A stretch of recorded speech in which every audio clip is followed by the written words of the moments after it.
The room too cheap to be real. Carter Hayes had never felt pressure like this in his life.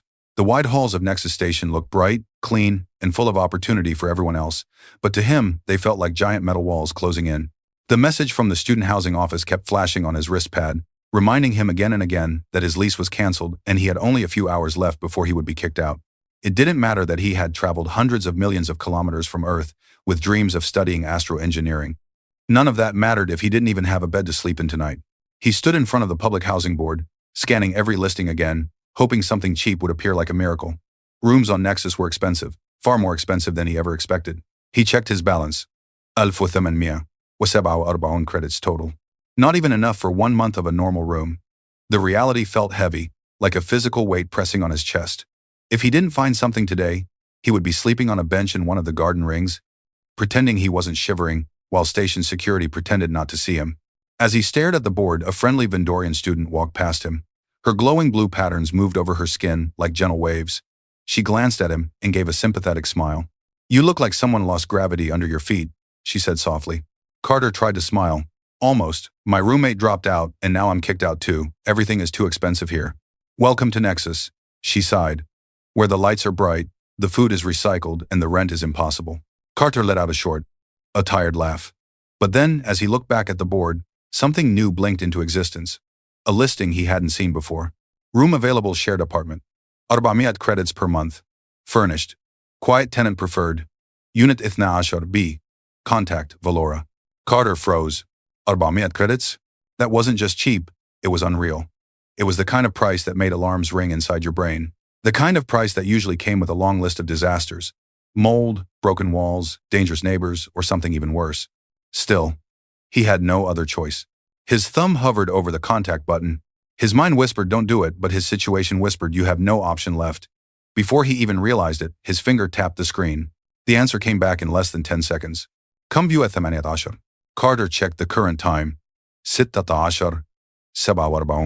He had barely enough time to cross half the station. The Vendorian girl glanced at him as he grabbed his bag.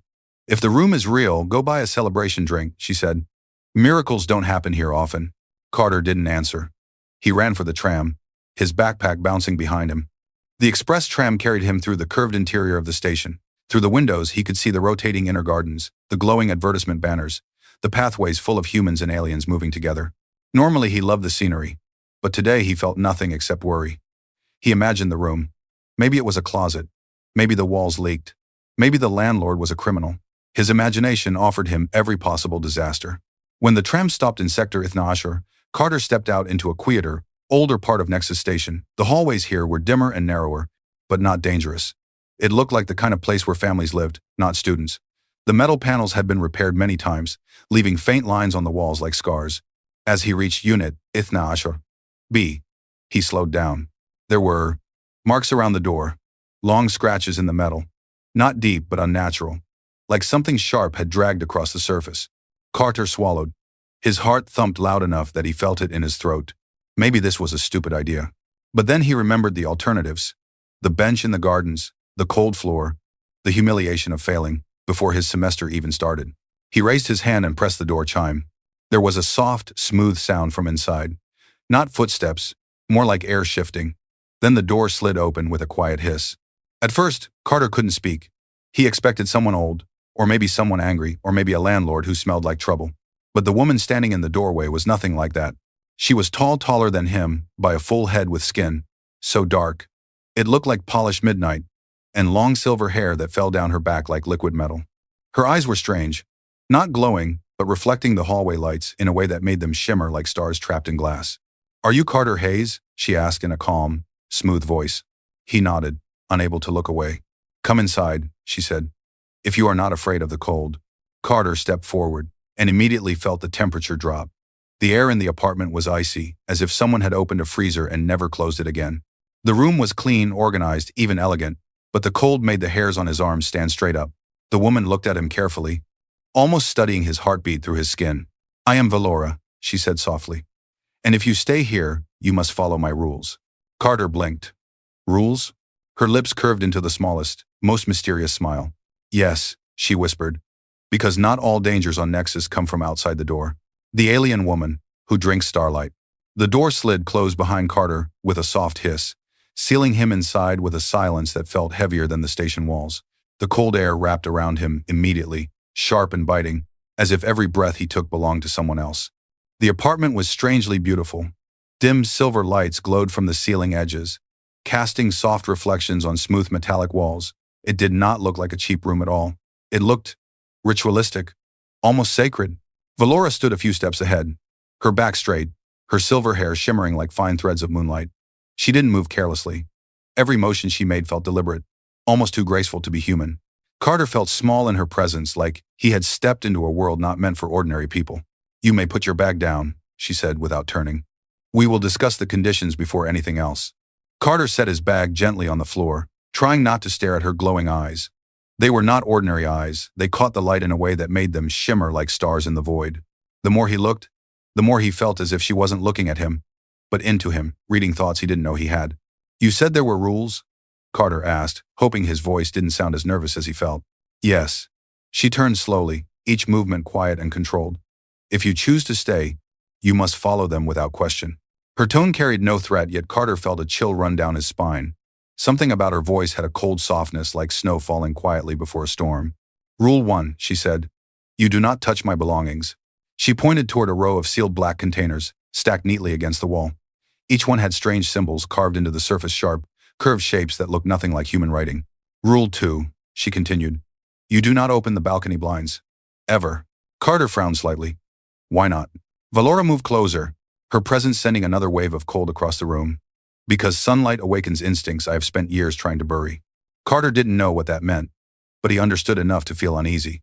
"And rule 3, she said, her voice softer now. "You must never enter the room at the end of the hallway. Not for any reason." Carter glanced past her. The hallway was dark, but he could barely make out a sealed door at the far end. Faint markings similar to the ones on the containers glowed on its frame. "What's in there?" he whispered. Valora studied him for a long moment, expression unreadable. "My nature," she said finally. Those two words felt heavy, like the air around him tightened. Valora walked past him then, drifting almost silently toward the small kitchen area. The only sound was the quiet hum of the air system, struggling against the unnatural cold. "You are human," she said, opening a cabinet and retrieving a sealed drink pouch. "So I assume you require food." She placed it on the counter for him gently. Carter tried to focus on anything except her eyes. "Do you eat?" he asked, before realizing how rude it sounded. Valora didn't react with offense. Instead, she tilted her head slightly. "My kind does not feed as humans do." Her voice became quieter, silkier, almost like a whisper sliding through dark air. "We drink energy, biolight, starlight, when available." Carter blinked. "Starlight?" "Yes. It is why this room must stay dark." She looked toward the blinds that covered the balcony window. "Direct star radiation. It calls to me. It is the hunger I resist." She stepped closer, just enough that Carter could feel her cold aura touch his skin. "I do not drink from humans," she said firmly. "That life, I left behind. That is why the rent is low. I do not want attention. I do not want visitors. I only want peace." Carter felt a slow breath escape him. "So, you're not dangerous?" Valora's smile was faint, tragic, and frightening all at once. "All creatures are dangerous," she said softly. "Even humans." Before he could respond, a sudden thump echoed from the hallway. Sharp, fast, like something had hit the sealed door. Carter jumped. "What was that?" Valora didn't move. She didn't flinch. She only lifted her head slightly, listening. "It happens sometimes," she said in a calm voice that absolutely did not match the fear crawling into Carter's stomach. "Do not think about it." The thump came again, louder, followed by a scraping sound. Something behind that door was moving, and it sounded alive. "Valora," Carter whispered, taking a step back. She raised her hand gently, silencing him instantly. "You will be safe," she said, "if you follow the rules." The scraping stopped, leaving the apartment in a deep, heavy stillness.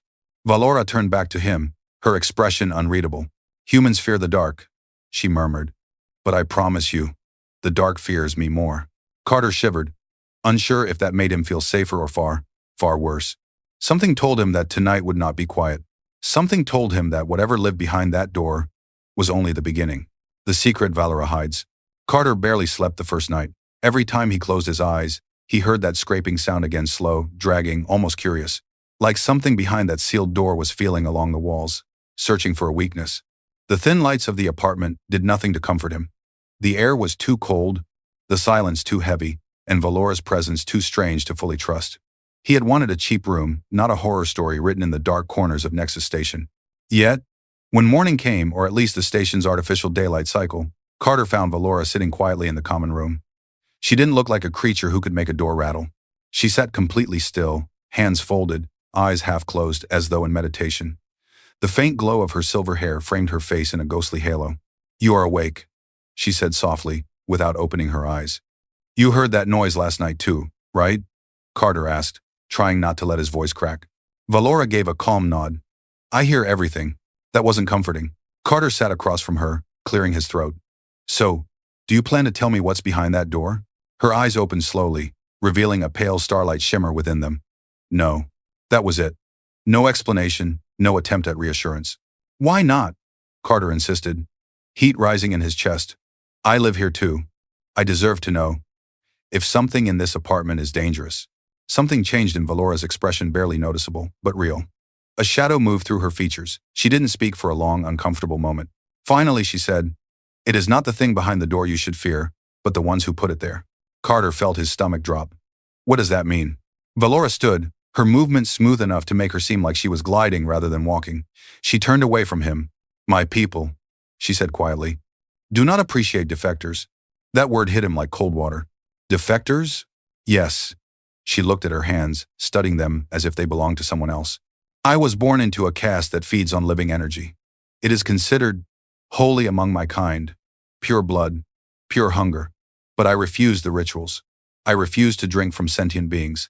That made me a traitor." The apartment felt colder. "So you left them?" Carter asked. "They cast me out," Valora corrected. "And they sealed away the part of me they could not kill." She glanced down the hallway toward the sealed door. Carter's heart began to race. "Are you telling me that?" A sudden beep interrupted him. His wrist pad lit up with a notification. He slipped it open. A private message from the Nexus internal network. "Unidentified energy signature. Detected unit Ithna B. Possible biohazard. Review required." Carter's blood froze. They were talking about this room. He looked at Valora. She had already read the fear on his face. "This is why I stay hidden," she said softly. "Why I avoid all contact. Why the rent is low. If the wrong people find me, they won't just take me back. They will end me." "And that thing behind the door? What exactly is it?" Carter whispered. Valora walked toward the window but stopped just short of the blinds. Her hand hovered in the air, trembling ever so slightly. "My hunger," she said.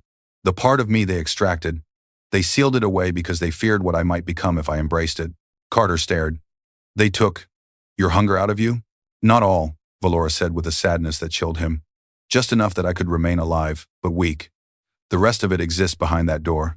It wants me back. It calls for me. Sometimes, it calls too loudly." Carter felt suddenly trapped, like he had stepped into a story where the rules didn't apply to humans. He was a broke student from Earth. How had his life become a struggle between a vampire alien woman and the imprisoned hunger she once carried? Before he could respond, a sharp vibration shook the floor beneath them. The lights flickered. Carter froze. What was that? Valora turned slowly, her eyes dimming into a deep red glow, not anger, but fear. "They found me." The words hit him harder than any energy blast. "Who?" "Maganinda. The bloodline purifiers," she whispered. "Those who hunt traitors like me." Another vibration rattled the apartment. Dust drifted from the ceiling. Carter rushed toward the control panel. Multiple red warnings flashed across the display. "Unauthorized life forms approaching sector, Ithnasha. Suspected hostile intent." His breath came fast and shallow. "Valora, we need to leave. We need to hide." "There is no hiding," she said. "Not from them." Another blow hit the station wall. Louder. Closer. Valora stepped toward him. Her voice was calm, but held a tremor of emotion he hadn't heard before. "You should go, Carter Hayes. You are human. They will not harm you if you run now." Carter felt his heartbeat pounding painfully against his ribs. Every instinct screamed to run, but something inside him said no.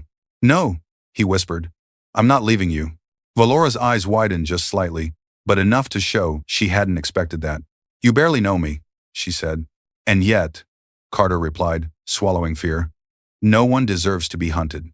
The hallway lights died suddenly. Darkness swallowed the apartment, and from the front door came the soft, deadly sound of claws dragging down metal. They were here. The night they attacked. The apartment fell into complete darkness, thick, suffocating darkness that swallowed every shape and sound. For a moment, Carter couldn't even hear his own breath. The sudden silence was worse than the scraping claws. It felt like the entire station was holding its breath, waiting for the first scream. Then boom. A violent strike hit the outer wall, making the entire apartment tremble. Dust drifted down like falling ash. Carter reached blindly for something to steady himself, but cold fingers closed around his wrist instead. It was Valora. Even in the darkness, her touch carried a frozen energy that ran up his arm like a glacier sliding into his bones. "Do not move," she whispered. Her voice was low, calm, but there was something new inside it, a hint of the hunger she kept locked away. Carter forced his breath to steady. "What do they want?" "They want me," Valora said, her voice soft but heavy with truth. "And they want you gone so they can take me without witnesses." Another blow smashed against the wall, closer this time. Carter heard metallic plates bending. Valora released his wrist and stepped away. When she spoke again, her voice had changed deeper, sharper, as if two tones existed at once. "I cannot run anymore." A faint glow appeared where she stood. Not bright, but eerie like starlight leaking from her skin. Her silhouette sharpened as her silver hair lifted as though touched by invisible wind. The temperature dropped even further, until Carter could see his breath fog in front of him. "Valora, what are you doing?" he whispered. She turned her head slightly. He saw her eyes no longer shimmering silver. They were red now. Deep, glowing, predatory. The eyes of a creature that belonged in the dark. "The purifiers believe I am weak without my hunger," she said. "Tonight they will learn how wrong they are." The front door creaked. A metal hook scraped along its edges, testing its strength. Carter could feel the vibrations in the floor. The weight of something heavy, stepping onto the threshold. "Hide," Valora ordered. "I'm not leaving you," he said, voice trembling. She stepped closer, her face inches from his cold, beautiful, terrifying. "Carter Hayes, if you die, I will not forgive myself, and if you stay beside me, it is death you will meet." He opened his mouth to argue, but she placed a cold finger on his lips. "Hide." Her voice carried a power that did not belong to a mortal being. Carter's legs moved before his mind did. He ducked behind the kitchen counter, heart hammering like a fist against his ribs. Another boom hit the door, this time splitting the metal. From the darkness outside, a voice hissed. "Valora Drakath, come out and surrender your stolen life." Carter peeked over the counter. The door bent inward. A long black claw slid through the crack. Valora didn't move. She stood in the center of the apartment, glowing faintly, her breath cold enough to crystallize on the air. "I will not return," she said. The purifier outside lofted a horrible, twisted sound. "You have no choice." The door shattered inward in a blast of sparks and metal shards. 3 purifiers stepped inside. They were taller than Valora, with elongated limbs and armor that pulsed with red energy veins. Their faces were covered with bone-like masks that curved into fangs. Their eyes, glowing crimson through narrow slits, locked onto Valora immediately. Carter felt terror push every thought out of his head. The lead purifier pointed a claw at Valora. "Defect. Your hunger calls for you. You cannot hide from your nature." Valora exhaled slowly. "My nature is mine to choose." The purifier lunged. But the instant he crossed the threshold, Valora moved. Not walked, moved. Fast. Silent. A blur of silver hair and dark energy. Carter saw only flashes. A streak of blue mist. A spark of red claws striking empty air. A shockwave of cold. Valora appeared behind the first purifier and touched his shoulder. His armor froze instantly, ice racing across his chest until his entire torso shattered like glass. The purifier screamed as he collapsed. Carter stared, stunned. This was not the calm woman who had offered him food yesterday. This was a predator. The other 2 attackers roared and charged her at once. Valora met them with inhuman speed, spinning as the cold around her sharpened into razor-thin crystals. Claws scraped against frozen air. Sparks flew. Energy blasts cracked against walls. The apartment shook like a storm had entered it. Carter ducked as a purifier slammed into the counter inches from his face. He scrambled backward, heart racing. Valora's voice echoed through the chaos. "Carter, get out."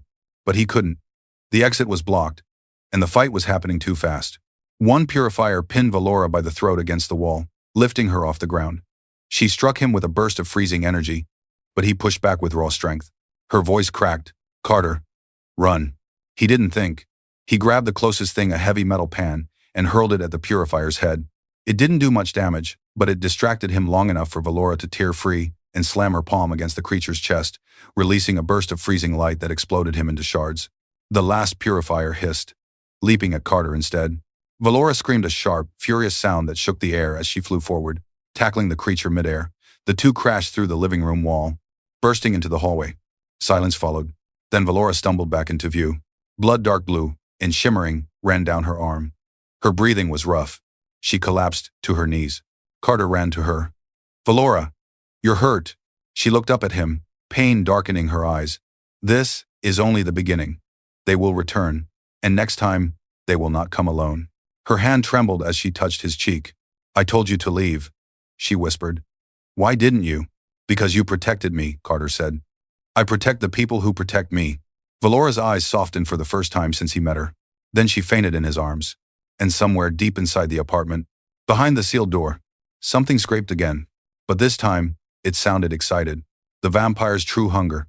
Carter carried Valora toward the couch, but her body felt far heavier than before, as if the fight had drained something vital from her. Her skin, once cold like winter air, now felt almost numb, like stone chilled for centuries.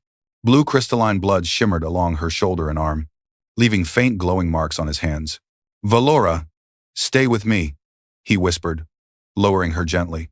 Her eyelids fluttered, revealing faint light behind them. I used too much energy. Carter looked around frantically. The apartment was ruined, walls cracked, furniture shattered. But what concerned him most wasn't the destruction, it was the silence behind the sealed door. Whatever was in that room, it wasn't quiet anymore. It was awake. A low hum vibrated through the floor, steady and rhythmic, almost like breathing. Valora's head jerked toward the hallway. No, not now. Not while I'm weak. Carter swallowed hard. Tell me what that thing really is. She shook her head slowly. You will not survive, knowing. Another pulse vibrated through the floorboards, stronger this time. Carter stepped toward the hallway before he could stop himself. Something inside him felt drawn to the sealed door, like the air around it had a gravity of its own. Valora reached out weakly and grabbed his wrist. Carter, listen to me. That is the part of me they removed. My hunger, my rage.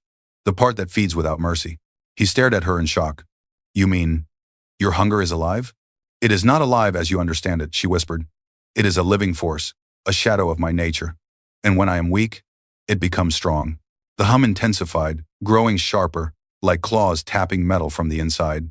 Carter felt fear twist deep in his stomach. But another feeling rose with it, anger. They stole part of you, he said quietly. They tortured you. They hunted you. And now they're sending monsters after you. Valora stared at him, shock flickering across her tired eyes. Why do you care so much? You should have run from me the moment you learned what I am. Because you didn't hurt me, Carter said. You protected me. You fought for me. And nobody deserves to fight alone. Her lips parted slightly in surprise. Before either could speak, the apartment lights flickered, then went completely dark again. A cold wind swept down the hallway, carrying a whisper that didn't belong to any human language. Valora struggled to sit up. It senses my weakness. It wants to merge with me again. Would that kill you? Carter asked. No, she said, eyes darkening. But it would erase everything good left in me.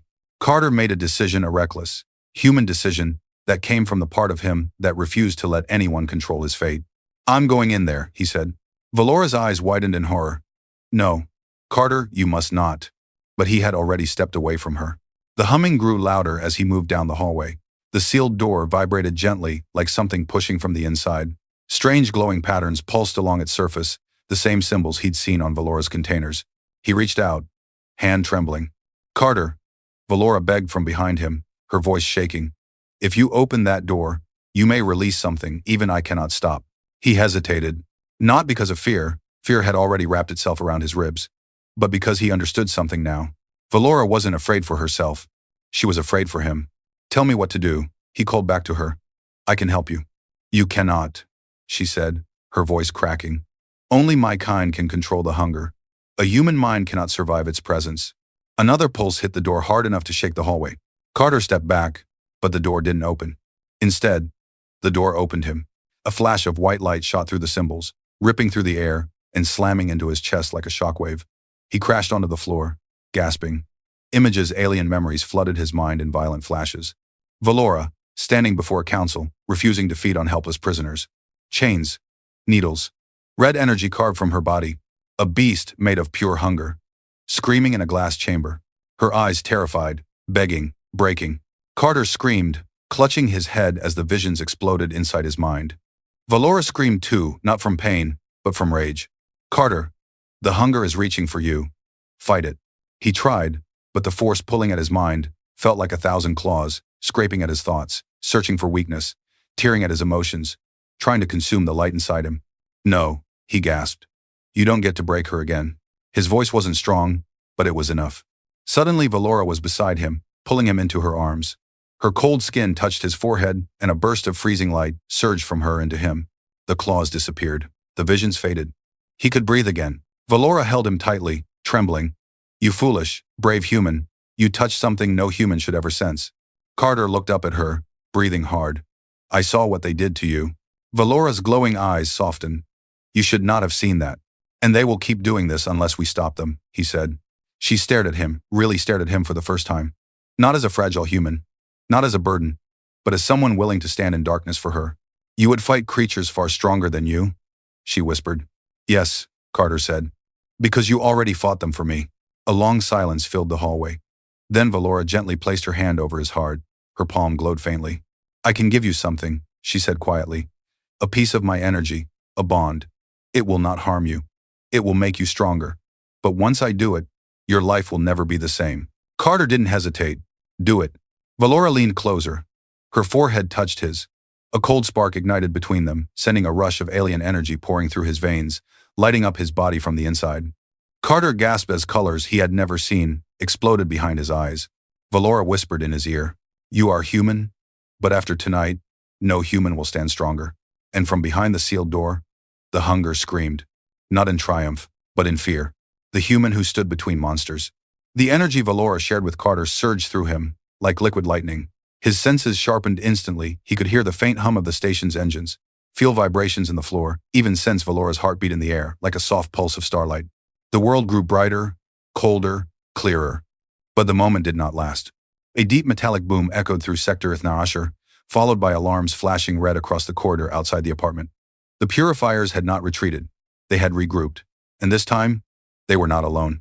Valora forced herself to stand, gripping the wall with trembling strength. They've brought the warden, she said, voice filled with dread. The one who sealed my hunger. The one who commanded my exile. Carter stepped beside her. Then we end it tonight. Valora really looked at him with something that resembled awe and fear blended together. I gave you only a shard of my strength.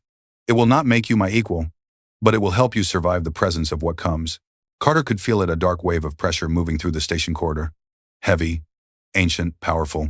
The warden, a creature built of bone, ice, and fire. A commander of the purifier caste, a being feared even among Valora's own people. The apartment door shuddered once, twice, then exploded inward. Carter shielded his face as shards of metal flew past him. When he looked up, his breath caught in his throat. The warden filled the doorway. 7 feet tall, armor shaped like a twisted cathedral of bone, a face hidden behind a mask with fanged ridges carved into it. 4 glowing crimson lines ran down its chest, pulsing like a heartbeat. Its voice shook the air. Valora Drakath, daughter of the pure line. Step forward, or the human dies. Carter stepped forward before Valora could. No, he said. You want her. You go through me. Valora's sharp inhale cut through the silence. The warden tilted its head. You stand before me, as if you believe your existence matters. Carter felt energy swirling in him, a cold blue aura humming under his skin. Valora's shard. Her gift. Her trust. It matters enough, he said, that she's not fighting alone anymore. A deep growl echoed from the warden's mask. Then you will die with her. He raised a hand, and the corridor behind him erupted with purifiers, 6, 8, 10 of them. Their eyes glowed the color of dying stars. Their claws scraped the walls, leaving smoking gouges. Carter swallowed. Valora, any ideas? Only one, she whispered. Fight. She stepped forward, her eyes flaring bright red, her cold aura expanding outward like winter unfolding in the air. Frost spread beneath her feet, creeping along the metal floor. Her hair lifted again, her form glowing brighter. But she was still wounded, and the warden knew it. He reached out a clawed hand. Return to your caste, Valora. Rejoin your hunger, reclaim your strength, and accept your place among us. Valora's voice cracked. No, not as your monster. Then die as one. The warden pointed at her. The purifiers lunged. Valora fought like a living storm, her movements fluid and beautiful, freezing claws and shattering armor. But there were too many. She was bleeding, her breath growing weaker. The warden stepped closer. Carter stepped in front of him. The warden paused. Move, human. No, Carter said. He felt Valora's energy surge inside him. his vision tinted blue. The air around him grew colder. His hands shimmered faintly with her frostlight. I won't let you take her. The warden's mask twisted into something like amusement. And what will you do? Strike me? I who carved hunger from her flesh. I who broke her spirit. I who... Carter punched him. Not a normal punch. A punch charged with pure alien frost energy that exploded from his fist in a brilliant burst of blue light. The warden flew backward through the corridor wall. Silence. Even Valora froze, staring at Carter in astonishment. Carter stared at his own trembling hand. Okay, that was new. The warden slowly rose from the rubble, burning red energy, peeling the frost from his armor. You dare. His voice dropped to a deeper register. You touched her hunger. Valora whispered hoarsely. Carter, run. But Carter didn't move. He stepped forward again, shoulders squared. She chose her path, and I choose mine. The warden charged. Valora raised her hand, but she was too slow. Carter moved. The world seemed to slow down. He could see every detail, the sparks of the warden's claws tearing the air. Valora reaching out to stop him. The purifiers watching with silent hunger. Carter's fist, glowing with borrowed alien power, slammed into the warden's chest. The impact echoed like thunder. The corridor walls froze solid. The warden screamed as frost crawled up his armor, cracking the bone plates, freezing red energy into dark blue crystal. Carter pushed harder. The warden roared in fury and shattered into a storm of frozen shards. Silence swallowed. Sector Ithna Ashar. The remaining purifiers backed away in fear. A human had killed their warden. A human had destroyed a creature designed to hunt monsters. Valora stood trembling, not from weakness, but from disbelief. Carter Hayes, she breathed. You carry my strength better than I ever did. The purifiers fled, vanishing into the shadows of the broken corridor. Carter turned to Valora and knelt beside her. It's over. She touched his face gently, her cold fingers warming against his skin. It is not over. Not truly. But tonight, you saved my life. Carter helped her stand. What happens now? Valora smiled, soft, tired, beautiful. Now, she said, you and I decide our own path. No caste, no purifiers, no fear. Her hand rested over his heart, the bond between them glowing faintly. You are no longer just my roommate, she whispered. You are my equal. Carter smiled, breath rising in the cold air. And you, he said softly, are no longer alone. They stood together, surrounded by frost and broken walls, watching the artificial stars glow above them through the cracked ceiling. A human and an alien vampire woman, not hunted, not broken, but victorious. And somewhere deep inside the sealed room, Valora's hunger fell silent for the first time, not because it was defeated, but because it finally understood. Its master was no longer afraid.